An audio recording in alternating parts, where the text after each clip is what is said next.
बारे में बता दिया हूँ।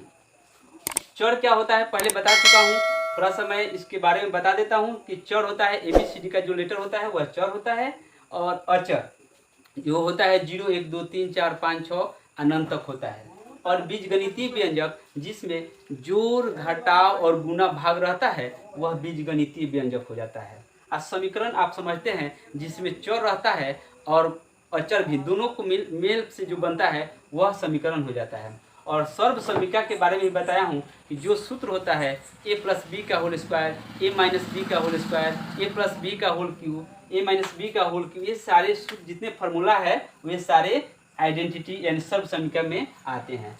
अब मैं चलूँगा आज व्यंजकों के पद।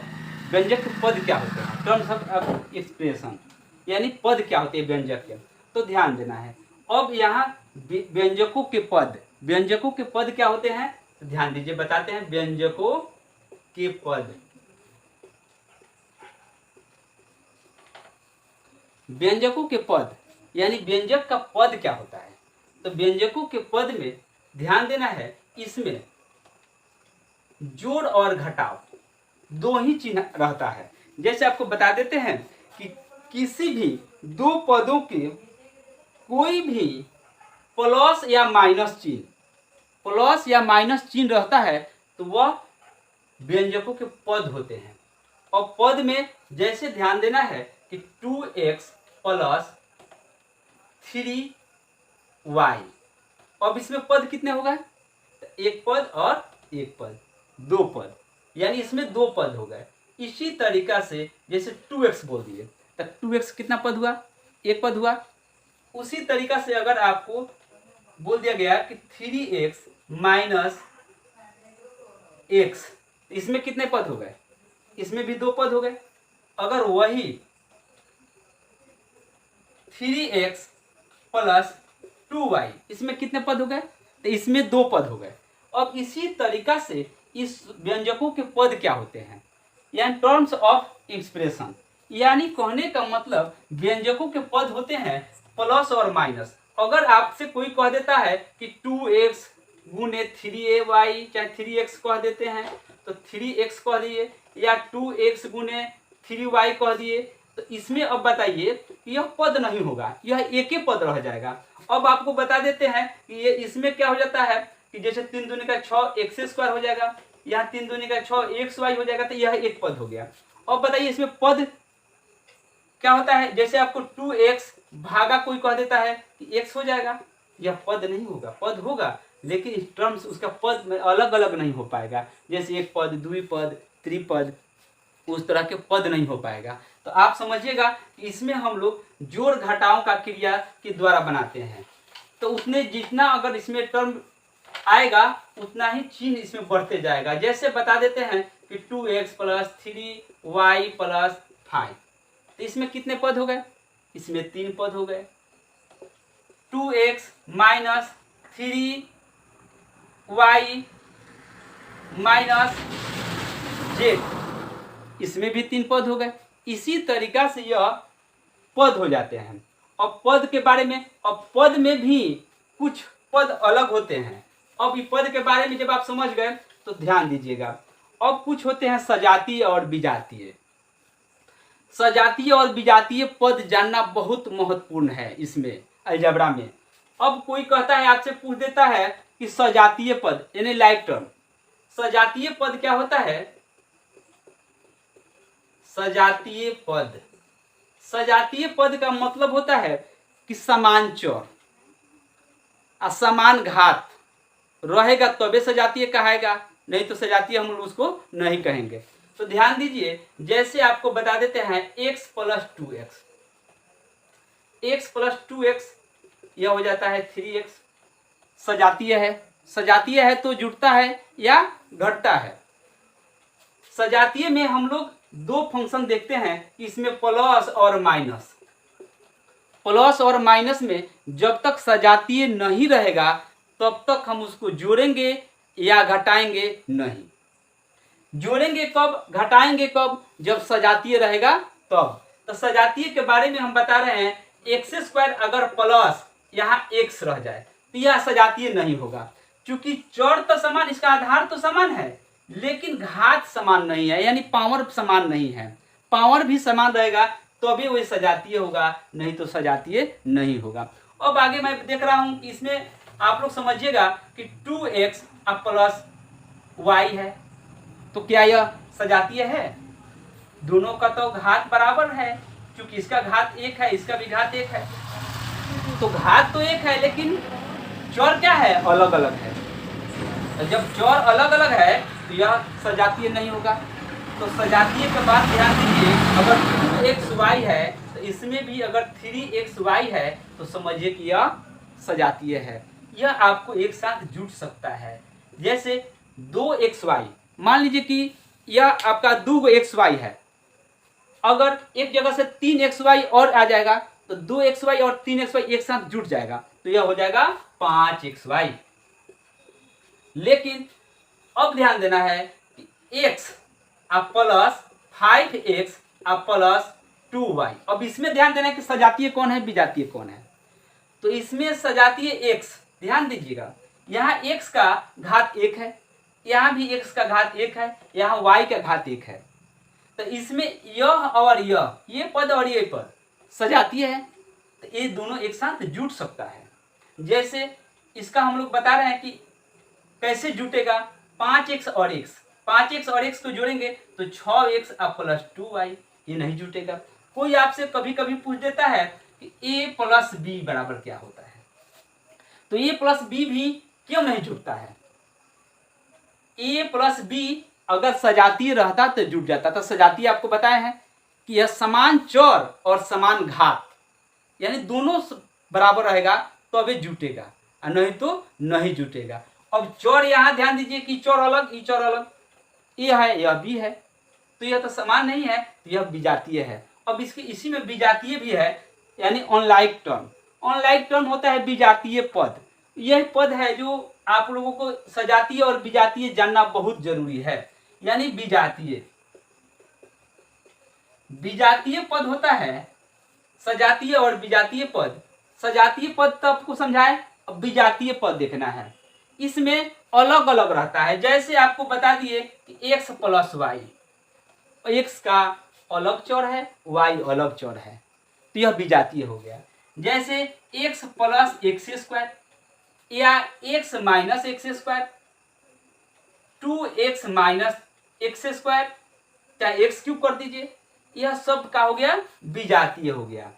सजातीय में समान रहेगा। जैसे सजातीय के बारे में और विजातीय के बारे में फिर से ध्यान दीजिए। सजातीय में आप जैसे 2x plus x plus 5x, ये सब सजातीय है। विजातीय हो गया, सजातीय का यह सब हो गया, जैसे मान लो कि 2x plus 10x plus 5x, ये सब एक साथ जुट जाएगा। या 2x 3x minus x minus 2x, ये सब सजातीय हो जाएगा। क्योंकि माइनस प्लस से कोई लेना देना नहीं है, इसका चर और चर का घात, चर समान है और उसका घात भी समान है, तो यह क्या हो जाएगा? सजातीय हो जाएगा। अब सजातीय में आपको ध्यान देना है कि 5x माइनस 3x है। अब बताइए 5x माइनस 3x, तो 5x में से 3x घट जाएगा तो क्या बचेगा? तो 5x में से 3x घट जाता है तो बचता है 2x। उसी तरीका से आपको यहाँ देखना है कि 3x और माइनस 5x, अगर इसको ऐसे लिख देते हैं तो इसमें ध्यान देना है दो बात। अगर जिसका चिन्ह अगर माइनस और प्लस हम लोग कर रहे हैं तो उसमें दो बात ध्यान रखना होगा आपको कि जिसका चिन्ह वाला अगर अधिक है उसी का चिन्ह होगा। अगर माइनस वाला का अधिक होगा तो माइनस मार्क होगा, प्लस वाला का मार्क अधिक होगा तो प्लस मार्क होगा। तो प्लस हम लोग नहीं लिखते हैं, अब माइनस को लिखते हैं। अब ध्यान दीजिए, इसमें 3x यह प्लस है और माइनस में 5x है, तो यहाँ ध्यान देना है कि 3x और 5x में माइनस 5x जो है माइनस वाला का अधिक है, तो माइनस वाला अधिक है तो यहाँ हो जाएगा माइनस 2x हो जाएगा। अब यहाँ तो समझ में आया होगा। इसके लिए थोड़ा सा हम चार्ट बना देते हैं, उस पर ध्यान दीजिएगा। अगर किसी प्लस वाला को प्लस करते हैं माइनस वाला से तो क्या होगा चिन्ह। इसमें बहुत से बच्चे फंस जाते हैं, तो फंसना नहीं है, ध्यान देना है। आज सारा प्रक्रिया सॉल्व हो जाएगा यहीं से। अब ध्यान दीजिए, प्लस और प्लस आया माइनस, यानी प्लस वाला को किसी माइनस वाला के साथ जोड़ना है। तो इसमें क्या करते हैं, कभी प्लस भी हो जाता है, कभी माइनस भी हो जाता है। ध्यान देना है, कभी प्लस भी हो जाएगा, कभी माइनस भी हो जाएगा। तो प्लस कब हो जाएगा, यदि प्लस वाला का मान अधिक है तो प्लस चिन्ह लगता है, अगर माइनस वाला का मान अधिक है तो माइनस चिन्ह लगता है। यदि माइनस वाला को प्लस करना है किसी प्लस वाला से, तो इसमें भी वही बात होता है, प्लस या माइनस। तो ध्यान देना है, कभी प्लस होगा तो कभी माइनस होगा। यानी जब अगर माइनस वाला का वैल्यू अधिक होगा तो माइनस चिन्ह होगा, प्लस वाला का अधिक होगा तो प्लस होगा। यह जोड़ में और घटाव में प्रक्रिया है। ध्यान दीजिए, अब बताते हैं, प्लस और घटाना है माइनस। तो अगर इस तरह से होगा, प्लस इधर होगा, इसी में से घटाना है माइनस वाला को, तो वो हमेशा प्लस हो जाता है। हमेशा क्या हो जाएगा, प्लस हो जाएगा। अगर प्लस माइनस वाला में से घटाना है प्लस वाला को, तो यहाँ ध्यान देना है कि इसमें जब घटाइएगा तो यह चिन्ह माइनस हो जाता है। यह बात जोड़ और घटाव के लिए अति आवश्यक चिन्ह है। इसमें आप समझ गए कि प्लस क्या है, क्या बोले हैं, प्लस। अगर प्लस करना है किसी माइनस वाला के साथ तो उसमें चिन्ह प्लस होता है, कभी माइनस भी होता है। अगर माइनस को प्लस करना है किसी प्लस वाला के साथ, यानी किसी धनात्मक के साथ, तो इसका होता है कभी प्लस होता है तो कभी माइनस होता है। लेकिन कभी भी प्लस वाला में से अगर कोई माइनस वाला को घटाइएगा तो वह हमेशा प्लस हो जाता है। अगर माइनस वाला को घटाइएगा किसी प्लस वाला को तो भी माइनस हो जाता है। देखिए, इस पर हम कुछ उदाहरण बता देते हैं, ध्यान दीजिएगा। अगर ध्यान दीजिएगा तो समझ में तुरंत आ जाएगा। जैसे आपको बता दिए यहाँ कि 5 प्लस -3, तो बताइए क्या होना चाहिए। तो यहाँ होना चाहिए, यानी 5 प्लस -3 बराबर 2। तो बताइए क्या आ गया, प्लस वाला मार्क आ गया। अगर यही बात यहाँ से अगर हम लोग चलते हैं, बताते हैं, दूसरा एग्जाम्पल बता रहे हैं, ध्यान दीजिएगा। अगर 5 चाहे मानते हैं 15 में अगर चाहे 15 में हमको प्लस करना है -20 को, तो बताइए क्या होगा चिन्ह। तो अब यहाँ माइनस वाला का मान क्या हुआ, अधिक हो गया। माइनस वाला का मान अधिक हो गया, तो माइनस वाला का मान जब अधिक हो जाएगा तो क्या हो जाएगा, 15 - 20 यानी -5। बताइए, यहाँ माइनस चिन्ह आ गया जो बोले हैं। उसी तरीका से अब यह भी, इसमें भी वही होता है। अगर -20 रहेगा, -20 रहेगा, अगर उसमें प्लस करना है, मान लीजिए कि हम 15 को प्लस कर दें, तो 15 को प्लस कर दें तो यहाँ चिन्ह हो जाएगा -5। उसी तरीका से अगर यहाँ हम लोग -15 आप प्लस कर दें 25, तो अब आ जाएगा यहाँ +10 आ जाएगा। तो बताइए, यहाँ प्लस आ गया, यहाँ माइनस, यहाँ माइनस आ गया, यहाँ प्लस। तो बताए हैं कि कभी प्लस आता है तो कभी माइनस, और कभी माइनस आता है तो कभी प्लस। अब एक बात और को देखना है आप लोगों को, ये जो चिन्ह पर तो दोनों का उदाहरण समझ गए, लेकिन थोड़ा सा ध्यान देना है आप लोगों को। इस चिन्ह पर बता रहा हूँ, इस चिन्ह पर बता रहा हूँ कि इस चिन्ह पर कैसे होगा, ध्यान देना है। अगर प्लस में 5 है, इसमें से माइनस करना है, तो माइनस में मान लीजिए तो आखिर क्या होना चाहिए, तो यहाँ ध्यान दीजिएगा, 5 माइनस प्लस, यानी माइनस प्लस हो जाएगा, तो क्या हो जाएगा, 5 × 3 8 हो जाएगा, यानी 5 × 3 8 हो जाएगा। चिन्ह क्या आया, प्लस।